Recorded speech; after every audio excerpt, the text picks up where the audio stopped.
So, welcome to the Smoking Apples workshop where magic happens. We've been playing around with different ideas for the set. Obviously, we're working with a female puppet this time, and we wanted to work with similar to Ted in Cell, so bigger but similar mechanism. So Bunraku style, which means that she takes 3 to fully operate, but can be operated by from 1 person up to 3 people. So we started with like an early prototype, which we just knocked up. And then we went away after some discussion and design, and we've made a new puppet. So this is Kate.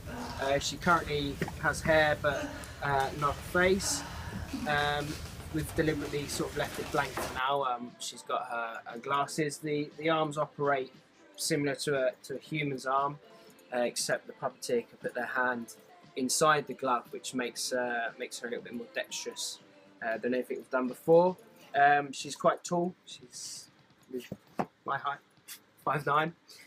I've also got the set that we've been playing with that's currently playing the idea of boxes, which can turn into periodic table and become different elements from the periodic table as to when we need them.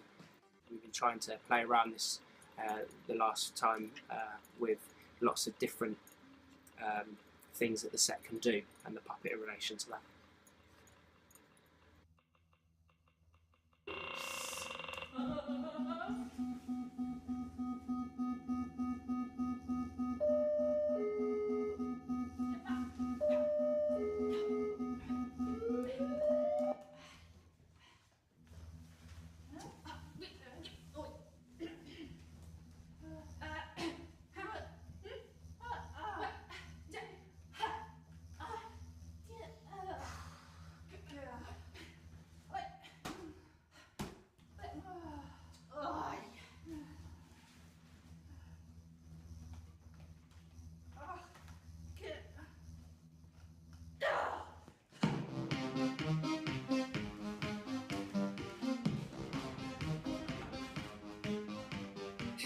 So last week we were rehearsing Nuclear Vision in Oxford as part of our residency with the Oxford Playhouse, and it was a really great week.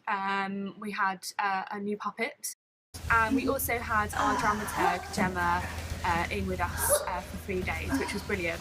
I think before this week we've been very conscious to try and learn as much as possible about nuclear physics to make sure that we understood the science behind the subject. So this week we really wanted to concentrate on narrative and character and how we would make the subject matter accessible. So as well as Hannah and Katie from the Oxford Playhouse joining us for our sharing on Monday, we also invited Dr. Elspeth Garman to come and have a look at what we've been up to. Now, Elspeth is a scientist from Oxford, and she was working in nuclear research and development in the 1980s, and obviously she's a woman, so it was really great to talk to her, and we had a long discussion with her after she saw our work. And it was brilliant to talk to her about the sort of pressures that she faced, both professionally and morally, working in that field, but also as a woman working in a very male-dominated society. It's kind of weird to think that at that time there was still so much kind of gender bias in science, and it was very interesting to hear her perspective on that. So we're planning on working with her a little more as we continue to develop the show, and I'm really grateful that she's come on board. We looked at Kate, who's our central character. She is currently a research scientist working in nuclear physics. But we also tried to look at her personality outside of her work, which involved thinking about what type of person she was, whether she's like, tidy or messy or scatty or organised or all of those things. And also trying to make sure that we weren't sort of being too stereotypically biased. We have never wanted to make her your kind of stereotypical scientist, I suppose. And then obviously there's a process of translating that into physicality and into her physical body, which went well, but she's a full-size human puppet, so it did take us a little while to get our heads around how to use her, and you know, she does look like she's a bit drunk in some of the footage that you're about to see, so sorry about that. But we got there in the end. So yeah, take a look and let us know what you think.